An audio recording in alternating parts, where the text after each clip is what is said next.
You ask Tiger to solve. This deals with linear equations with one unknown. The final result is x equals -2. Let's solve it step by step.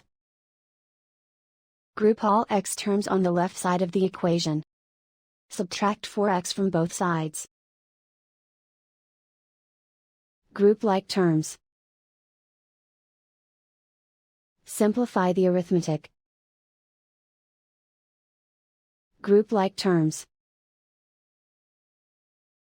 Simplify the arithmetic. Group all constants on the right side of the equation. Add 9 to both sides. Simplify the arithmetic.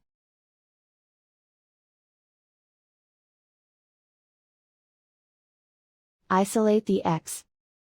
Divide both sides by 3. Simplify the fraction. Find the greatest common factor of the numerator and denominator.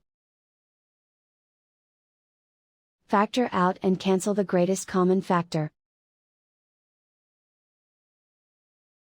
And so the final result is x equals -2.